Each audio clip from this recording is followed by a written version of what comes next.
Signal వ్యవస్థలో లోపం, పట్టాలు తప్పడం లేదా మానవ తప్పిదాలు రైలు ప్రమాదాలకు ప్రధాన కారణాలుగా నిలుస్తున్నాయి. త్రిపుర, పశ్చిమ బెంగాల్ మధ్య నడిచే కంచనజంగా ఎక్స్ప్రెస్ రైలును గూడ్స్ ట్రైన్ గుద్దటంతో పెద్ద ప్రమాదం సంభవించింది.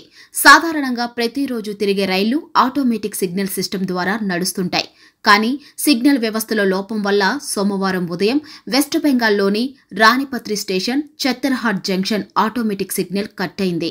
ఇలా సిగ్నల్ సమస్య వచ్చినప్పుడు స్టేషన్ మాస్టర్ మాన్యువల్ గా రైలుకు సిగ్నల్ ఇస్తారు.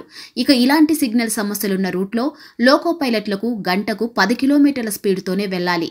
అలాగే ప్రతి సిగ్నల్ దగ్గర 1 నిమిషం ట్రైన్ను ఆపాల్సి ఉంటుంది. సరిగ్గా 15 నిమిషాల తేడాతో మొదటగా ప్యాసింజర్, తరువాత గూడ్స్ ట్రైన్ వెళ్లేందుకు స్టేషన్ మాస్టర్ అనుమతించాడు. కానీ సిగ్నల్ సమస్య ఉన్న రూట్లో వెళ్లాల్సిన దానికంటే గూడ్స్ ట్రైన్ ఎక్కువ స్పీడ్గా వెళ్లడం, సిగ్నల్ ఓవర్ క్రాస్ చేయడంతో ప్రమాదం జరిగిందని ప్రాథమిక విచారణలో తేలింది. ఈ ప్రమాదంలో 2 రైళ్ల బోగీలు చెల్లాచెదురైపోయాయి. Goods train loco pilot, passenger train గార్డుతో పాటు అసిస్టెంట్ లోకో పైలట్ కూడా చనిపోయారు.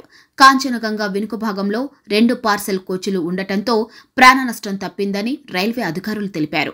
కేంద్రంలో ఉన్న బీజేపీకి అందమైన రైళ్లను తీసుకురావడం మీద ఉన్న శ్రద్ధ ప్రయాణికుల భద్రత మీద లేదని ప్రతిపక్ష పార్టీలు విమర్శిస్తున్నాయి.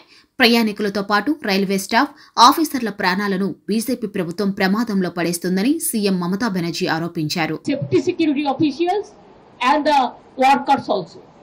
They are also in problem. Their old pension is been withdrawn. Whatever I have seen through the newspaper. But I am totally with the railway employees and railway officials.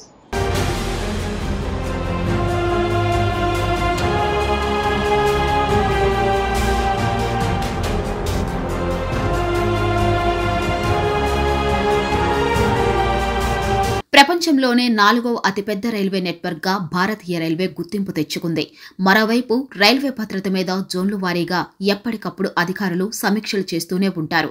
ఇక గడిచిన 10 ఏళ్లలో ఎప్పుడూ లేనంత రైల్వే ట్రాకుల అభివృద్ధి, విద్యుద్దీకరణ, స్టేషన్ల ఆధునీకరణ చేస్తున్నామని ప్రధానమంత్రి నరేంద్ర మోడీ చెబుతూ వచ్చారు. కానీ రైల్వే భద్రతకు సంబంధించిన కవచ్ టెక్నాలజీని ఏర్పరచడంలో కేంద్రం అలసత్వం వహిస్తుంది. ఒడిషా బాలసోర్ ట్రైన్ యాక్సిడెంట్లో 292 మంది చనిపోయారు. కవచ్ టెక్నాలజీ ఉంటే ప్రమాదం నుంచి బయటపడేవాళ్లని రైల్వే రంగ నిపుణులు తెలిపారు. దేశవ్యాప్తంగా 1,26,366 కిలోమీటర్ల మేర ట్రాకులు విస్తరించి ఉండగా 7,000కు పైగా రైల్వే స్టేషన్లు ఉన్నాయి. కానీ ఇప్పటి వరకు 1,500 కిలోమీటర్ల ట్రాకుకు మాత్రమే కవచ్ టెక్నాలజీ ఏర్పాటైందని తెలిసింది. ఇంకా ప్రధాన రూట్లు అనుకున్న 1,000 కిలోమీటర్ల మేర కవచ్ టెక్నాలజీ ఏర్పాటు చేయాల్సింది. వందే భారత్, అమృత్ భారత్, బుల్లెట్ రైళ్ల వైపు అడుగులు వేస్తున్న కేంద్రం సురక్షిత భారతంపై దృష్టి సారించవలసిన అవసరం ఉంది. పేద, మధ్యతరగతి ప్రజలు ఎక్కువగా ప్రయాణించే భారతీయ రైల్వేపై భరోసాని కల్పించే బాధ్యత కేంద్ర ప్రభుత్వం మీద ఉంటుంది.